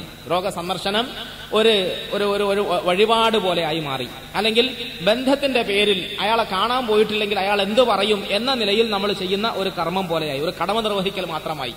അതിന്റെ അപ്പുറത്തേക്ക് നമ്മുടെ സഹോദരിമാര് രോഗികളെ കാണാനാണ് എന്ന പേരിൽ ഉച്ച കഴിയുമ്പോൾ ഒരു കറുത്ത കോട്ടും വരിച്ചു വാരിയിട്ടുകൊണ്ട് എല്ലാ ആശുപത്രികളിൽ കൂടി അങ്ങോട്ടും ഇങ്ങോട്ടും തെണ്ടി നടക്കുന്ന ഒരു പതിവുമുണ്ടായി. ഇതൊന്നുമല്ല രോഗസന്ദർശനത്തിന്റെ അന്തസത്തയായി നമുക്ക് പഠിപ്പിക്കപ്പെട്ടിട്ടുള്ളത്. രോഗസന്ദർശനം എന്ന് പറഞ്ഞാൽ അനാവശ്യമായി ഇറങ്ങി നടക്കാനുള്ള ഒരു സന്ദർഭമൊരുക്കലല്ല. അല്ലെങ്കിൽ നമ്മളുടെ പരസ്പര ബന്ധത്തിന്റെ പേരിൽ പ്യാപ്പള രോഗിയായിട്ട് ആശുപത്രി കടന്ന് നമ്മൾ കാണാൻ പോയിട്ടില്ലെങ്കിൽ നമ്മളെ പ്യാപ്പള വഴക്കാവൂലേ എന്ന് വിചാരിച്ചിട്ട് കാണാൻ പോക്കല്ല. ആ നിലയിലുള്ള ബന്ധങ്ങൾക്കപ്പുറത്തേക്ക് അല്ലാഹുവിന്റെ റസൂൽ സല്ലല്ലാഹു അലൈഹി വസല്ലമ തങ്ങൾ രോഗസന്ദർശനത്തെ സുന്നത്താക്കി. എന്ന് മാത്രമല്ല, ചില ഹദീസുകളുടെ വചനം പരിശോധിക്കുമ്പോൾ രോഗികളെ സന്ദർശിക്കലും മയ്യത്ത് പരിപാലനത്തിലും അതിന്റെ സംസ്കരണത്തിലും സംബന്ധിക്കലും വാജിബാണ് എന്ന് ധ്വനിപ്പിക്കുന്ന വചനങ്ങൾ പോലുമുണ്ട്. അതുകൊണ്ട് തന്നെ ചില ഉലമാക്കൾ വാജിബാണെന്ന് അഭിപ്രായപ്പെടുന്നവരുണ്ട്. രോഗം സന്ദർശിക്കൽ വാജിബാണ്, മയ്യത്ത് സംസ്കരണം വാജിബാണ്. എന്നാൽ ഭൂരിപക്ഷം ഉലമാക്കളും അത് വാജിബല്ല. ചില സമയത്ത് വാജിബാകും. എങ്ങനെ? ഫർദ് കിഫായി ആയ നിലയിൽ സമൂഹത്തിൽ ആരെങ്കിലും ഒരാള് രോഗിയെ സന്ദർശിച്ചില്ല, രോഗിയെ സാന്ത്വനപ്പെടുത്തിയില്ല, രോഗിയെ ആശ്വസിപ്പിക്കാൻ ശ്രമിച്ചില്ല, അങ്ങനത്തെ അവസ്ഥ ഉണ്ടായാൽ എത്ര വാർത്തകളാണ് പത്രങ്ങൾ ഇടയ്ക്കിടയ്ക്ക് റിപ്പോർട്ട് ചെയ്യുന്നത്. നമ്മളുടെ മുസ്ലിം കുടുംബത്തിൽ പറന്ന ആളുകൾ രോഗികളായി ഏതോ കടത്തിണ്ണയിൽ കിടക്കുന്നു, അല്ലെങ്കിൽ ഏതെങ്കിലും വാടക പീടികയിലോ റൂമുകളിലോ കഴിഞ്ഞുകൂടുന്നു. അവർക്ക് മരുന്ന് വാങ്ങിക്കൊടുക്കാൻ ആരുമില്ല, അവർക്ക് ഭക്ഷണം എത്തിച്ചു കൊടുക്കാൻ ആരുമില്ല. അങ്ങനെ ആകെ തുണയായി ഉണ്ടായിരുന്ന ഉമ്മ മരണപ്പെട്ടു പോയപ്പോൾ ആ ഉമ്മയുടെ മരണവാർത്ത പോലും അറിയിക്കാൻ നിർവാഹമില്ലാതെ ഈ രോഗിയായ കുഞ്ഞ് കഴിഞ്ഞുകൂടിയ സംഭവം, അങ്ങനത്തെ ആ മരിച്ചു കിടക്കുന്ന ഉമ്മയുടെയോ ഉപ്പയുടെയോ മയ്യത്തിൽ പുഴുവരിച്ച സംഭവം, ഇതൊക്കെ അങ്ങ് ഒരുപാട് ദൂരെ അല്ലെങ്കിലും നമ്മൾ വസിച്ചുകൊണ്ടിരിക്കുന്ന നാടിന്റെ വിവിധ പ്രദേശങ്ങളിൽ നമ്മുടെ സമുദായത്തിൽ നിന്നും റിപ്പോർട്ട് ചെയ്യപ്പെടുന്നുണ്ട്. റസൂലുള്ളാഹി സ്വല്ലല്ലാഹു അലൈഹി വസല്ലം തങ്ങളുടെ അനുയായികളിൽ അങ്ങനത്തെ ഒരു അവസ്ഥ ഉണ്ടാകരുത്. അതുകൊണ്ടാണ് ഉലമാക്കൾ പറയുന്നത്, ഒരു നാട്ടിൽ ഒരു രോഗി, ആ രോഗിയെ ആശ്വസിപ്പിക്കാൻ ആരുമില്ലാത്ത സാഹചര്യത്തിൽ അറിഞ്ഞ ആളുകളുടെ മേൽ അയാളെ സന്ദർശിക്കൽ വാജിബാകുന്നതാണ്. ഇനി ആരെങ്കിലുമൊക്കെ സന്ദർശിക്കുന്നു, ആരെങ്കിലുമൊക്കെ ആശ്വസിപ്പിക്കുകയും അയാളെ പരിപാലിക്കുകയും രോഗങ്ങളെ ഷിഫാക്കുന്നതിന് വേണ്ടി ചികിത്സിക്കുകയും ഒക്കെ ചെയ്യുന്നുണ്ടെങ്കിൽ കിഫായി ആയ നിലയിൽ ആ ഫറദ് പൂർത്തിയാക്കിയാൽ പിന്നെ ബാക്കിയുള്ളവർക്ക് ഫറദാന്ന് പറയാൻ പറ്റൂല. എന്നാലും ശക്തമായ സുന്നത്താണ്. റസൂലുള്ളാഹി സ്വല്ലല്ലാഹു അലൈഹി വസല്ലമ തങ്ങൾ രോഗ സന്ദർശനത്തെ സുന്നത്താക്കി. എന്തിനാണ് രോഗ സന്ദർശനത്തെ സുന്നത്താക്കിയത്? ഒന്നാമതായി, നമുക്ക് നാളെ വരാൻ പോകുന്ന ഈ രോഗത്തെ സംബന്ധിച്ചൊരു തിരിച്ചറിവുണ്ടാകാൻ. പടച്ചവനെ, ഇന്ന് ഞാൻ ആരോഗ്യത്തോടുകൂടി നടക്കുന്നു, നാളെ ഇതുപോലെ ഞാനും കിടക്കേണ്ട അവസ്ഥ ഉണ്ടാവുമല്ലോ. ഇന്ന് എനിക്ക് നന്നായി ഇങ്ങനെ കൈ ഉയർത്താൻ പറ്റുന്നുണ്ട്, കാല് ഉയർത്താൻ പറ്റുന്നുണ്ട്, റുക്കൂ ചെയ്യാൻ പറ്റുന്നുണ്ട്, സുജൂദ് ചെയ്യാൻ പറ്റുന്നുണ്ട്. നാളെ കൈ ഉയർത്താൻ പറഞ്ഞാൽ പറ്റുമോ, കാല് ഉയർത്താൻ പറഞ്ഞാൽ പറ്റുമോ? ചിലപ്പോൾ പറ്റിയില്ലെങ്കിൽ എന്ത് ചെയ്യും? എന്നെക്കാളും ആരോഗ്യമുണ്ടെന്ന് വിചാരിച്ചുകൊണ്ട് ഓടി നടന്നിരുന്ന പലരുമാണല്ലോ ഈ കിടക്കുന്നത്. ചില ആളുകൾ വിദേശത്ത് പോയി. എനിക്കറിയുന്ന ഒരുപാട് സഹോദരങ്ങളുണ്ട്. പോലീസ് സേനയിൽ, അറേബ്യൻ സമൂഹത്തിൽ നല്ല സമ്പത്ത്, നല്ല വരുമാനം, നല്ല ശമ്പളം പറ്റിക്കൊണ്ട് പോലീസ് സേനയിൽ പണിയെടുത്തിരുന്ന സുമുഖന്മാരായ ആരോഗ്യ ദൃഢഗാത്രന്മാരായ ചില സഹോദരങ്ങൾ, അവര് അവധിക്ക് നാട്ടിൽ വന്നു. അവർ കുറെ നാളുകളായി നാട്ടിൽ അവരുടെ മോഹം, സ്വപ്നം പൂവണിയിക്കുക എന്ന ലക്ഷ്യത്തോടുകൂടി പണിതുണ്ടാക്കിയ വീട്, ആ വീടിന്റെ മേലെ കയറി ടാങ്ക് വൃത്തിയാക്കുന്ന ആളുകൾ എന്ത് ചെയ്യുന്നു എന്ന് അറിയാൻ വേണ്ടിയിട്ട് ടാങ്ക് വൃത്തിയാക്കുന്നതിന്റെ പരിസരത്ത് പോയതാണ്. പരിസരത്ത് പോയി അദ്ദേഹം എത്തി നോക്കുന്നതിനിടയിൽ കാല് വഴുതിപ്പോയി മറിഞ്ഞ് താഴെ വീണു. ആ മനുഷ്യന്റെ പിന്നിൽ എന്തോ ഒരു ഒടിവ് സംഭവിച്ചു. ആ മനുഷ്യൻ 14 വർഷമായി ഇപ്പോഴും കിടക്കയിൽ മലർന്നു കിടക്കുന്നു. 14 വർഷമായി. ഞാൻ ഈ പറയുന്നത് എന്റെ സഹോദരനെ കുറിച്ചിട്ടാണെങ്കിൽ, എനിക്കറിയാവുന്ന ഒരു സുഹൃത്തിനെ കുറിച്ചിട്ടാണെങ്കിൽ കേൾക്കുന്ന നിങ്ങൾ ആലോചിച്ചു നോക്കിയാൽ എത്രയോ ജീവനുകൾ ഇങ്ങനെ ശയ്യയിൽ കിടക്കുന്നുണ്ട്, കടക്കകളിൽ ഒടുങ്ങിയിട്ടുണ്ട്. നമ്മുടെ ഈ ജില്ലയുടെ പരിസര പ്രദേശങ്ങളിൽ നമ്മുടെ സഹോദരങ്ങളായി അറിയപ്പെടുന്ന എത്ര ആളുകൾ, എന്റെ പല സുഹൃത്തുക്കളും ആ നിലയിൽ അനുഭവിച്ചുകൊണ്ട് കിടക്കുന്നവർ റമദാൻ ആകുമ്പോൾ എന്നെ വിളിക്കാറുണ്ട്. വരണമെന്ന് ആഗ്രഹമുണ്ട്, കേൾക്കണമെന്ന് താല്പര്യമുണ്ട്, സാധിക്കുന്നില്ലല്ലോ, കാസറ്റ് എത്തിച്ചേരുവോ, ശബ്ദം കേൾപ്പിക്കുവോ? പ്രിയമുള്ള സഹോദരങ്ങൾ, വാസ്തവത്തിൽ നാളെ നമുക്ക് ഈ ഇരിക്കുന്നത് പോലെ ഇരിക്കാൻ കഴിഞ്ഞില്ലെങ്കിൽ എന്തായിരിക്കും നമ്മുടെ അവസ്ഥ? ഈ പറയുന്നത് പോലെ പറയാൻ കഴിഞ്ഞില്ലെങ്കിൽ എന്തായിരിക്കും നമ്മുടെ അവസ്ഥ? നമ്മൾക്ക് അല്ലാഹു നൽകിയിരിക്കുന്ന ആരോഗ്യം, ആഫിയത്ത്, പ്രവർത്തനക്ഷമത, അല്ലാഹുമ്മ മത്അനാ ബിഅസ്മാഇനാ വഅബ്സാരിനാ വഖുവാതിനാ അബദൻ മാ അബ്ഖൈതനാ واجعله الوارث منا واجعل ثأرنا على من ظلمنا اللهم متعنا بأسماعنا وأبصارنا وقواتنا أبدا ما أبقيتنا. പടച്ചവനെ, നീ ഞങ്ങൾക്ക് തന്ന കണ്ണിന്റെ കാഴ്ച അത് എന്നും ഇതുകൊണ്ട് കാണാൻ കഴിയണേ എന്നാണ് അതിന്റെ സാരം. എന്നും ഇതുകൊണ്ട് കാണാൻ കഴിയണേ എന്ന് പറയുന്നത് വലിയൊരു ഭാഗ്യമാണ്. കണ്ണുള്ളത് കൊണ്ട് മാത്രമായില്ല, അതുകൊണ്ട് കാണാൻ കഴിയണ്ടേ. ഏത് നിമിഷത്തിലാണ് കണ്ണിന്റെ കാഴ്ച നഷ്ടപ്പെടുക എന്ന് പറയാൻ കഴിയില്ല. അതിന്ന് സാധാരണയായി മാറിയിരിക്കുകയാണ്. കാതിന്റെ കേൾവി അത് ഏത് നിമിഷത്തിലാണ് നഷ്ടപ്പെടുക എന്ന് പറയാൻ കഴിയില്ല. എന്റെ കൈകാലുകളുടെയും പേശി ബലങ്ങളുടെയും പ്രവർത്തനക്ഷമത എപ്പോഴാണ് നഷ്ടപ്പെടുക എന്ന് പറയാൻ കഴിയില്ല. നല്ല ആരോഗ്യമുള്ള ആളുകൾ ഒരു കാരണവുമില്ലാതെ ശയ്യാവലംബരായി മാറുന്നു, മറിഞ്ഞു വീണ് മരണപ്പെടുന്നു. ഇതൊക്കെ അനുഭവിച്ചുകൊണ്ടിരിക്കുന്ന നമ്മളെ സംബന്ധിച്ചിടത്തോളം നമുക്ക് എങ്ങനെ അഹങ്കരിക്കാൻ കഴിയും? അഷ്റഫുൽ ഖൽഖായ താഹ റസൂൽ സല്ലല്ലാഹു അലൈഹി വസല്ലം നിങ്ങൾ രോഗികളെ സന്ദർശിക്കണേ എന്ന് പറഞ്ഞതിന്റെ ആദ്യത്തെ ഗുണം, രോഗസന്ദർശനത്തിലൂടെ നമുക്ക് നമ്മുടെ ആരോഗ്യത്തിന്റെ വില മനസ്സിലാകും. രണ്ടാമതായി, ആ രോഗാവലംബിയായി കിടക്കുന്ന അല്ലെങ്കിൽ ശയ്യാവലംബിയായി കിടക്കുന്ന നമ്മുടെ സഹോദരന് അല്ലെങ്കിൽ സഹോദരിക്ക് ഒരു ശാന്തനം, ഒരു സാന്ത്വനം, ഒരു ആശ്വാസം, ഒരു സമാധാനിപ്പിക്കൽ റസൂലുള്ളാഹി സ്വല്ലല്ലാഹു അലൈഹി വസല്ലം അതിനും വലിയ പ്രാധാന്യം നൽകി. നബി തങ്ങൾ സ്വല്ലല്ലാഹു അലൈഹി വസല്ലമയെ കുറിച്ച് ചില സഹാബാക്കൾ പറയുന്നുണ്ട്. സഅദ് ബിൻ അബി വഖാസ് റളിയല്ലാഹു അൻഹു അവർ പറയുന്നു, ഹജ്ജത്തുൽ വദാഇന്റെ വേളയിൽ മക്കത്തെ ആളുകളൊക്കെ ആഘോഷ തിമിർപ്പിലായിരുന്നു, ആഹ്ലാദ ലഹരിയിലായിരുന്നു. പണ്ട് കാലത്ത് മക്കയിൽ അറിയപ്പെട്ടിരുന്ന യോദ്ധാവാണ് സഅദ് ബിൻ അബി വഖാസ്. പക്ഷേ ഈ പറയുന്ന വേളയിൽ ഞാൻ രോഗശയ്യയിലാണ്, കഠിനമായ രോഗം ബാധിച്ചുകൊണ്ട് ഞാനൊരു മൂലയിൽ കിടക്കുകയാണ്. ആളുകളൊക്കെ വിജയത്തിന്റെ വെന്നിക്കൊടി പാറിച്ചുകൊണ്ട് മക്കയിലേക്ക് വിജയശ്രീലാളിതരായി വരികയും ചരിത്രത്തിന്റെ ഏടുകളിൽ പുതിയ അധ്യായങ്ങൾ തുന്നിപ്പിടിപ്പിക്കുകയും ചെയ്യുന്ന ആ വേളയിൽ രോഗശയ്യയിൽ കിടക്കേണ്ടി വരുന്ന ആ മനസ്സിന്, ശരീരത്തിന്റെ തളർച്ചയേക്കാൾ ഏറെ മനസ്സിനൊരു നൊമ്പരം ഉണ്ടാവൂലേ, ഞാനിവിടെ ആയിപ്പോയല്ലോ. ഈ വിവരം റസൂൽ സല്ലല്ലാഹു അലൈഹി വസല്ലമ തങ്ങൾ അറിഞ്ഞു. തങ്ങൾ ഇതറിഞ്ഞപ്പോൾ രോഗിയായി കിടക്കുന്ന എന്നെ സന്ദർശിക്കുന്നതിന് വേണ്ടി തങ്ങൾ വന്നു. എന്നിട്ട് തങ്ങള് ആ കൈകളെ എന്റെ നെഞ്ചത്ത് വെച്ചു, എന്റെ മുഖത്ത് വെച്ചു, എന്റെ ശരീരങ്ങളിലൊക്കെ ആ കൈ കൊണ്ട് അല്ലാഹുവിന്റെ റസൂൽ സല്ലല്ലാഹു അലൈഹി വസല്ലമ തങ്ങൾ തലോടി. ഞാൻ ആ കൈകളുടെ കുളിർമ ഇന്നും അനുഭവിക്കുന്നു. ആ കൈകളുടെ കുളിർമ ഞാൻ ഇപ്പോഴും അനുഭവിക്കുന്നു. അതിന്റെ ആസ്വാദനം എനിക്ക് ഇപ്പോഴും എന്നിൽ നിലനിൽക്കുന്നു.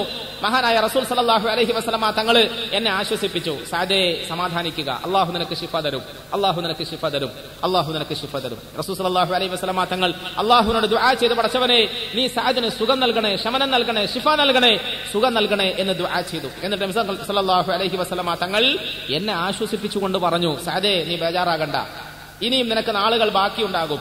ഇനിയും നിനക്ക് നാട്ടിൽ ഒരുപാട് നല്ല കാര്യങ്ങളും വിപ്ലവങ്ങളും ചെയ്യാനുണ്ട്.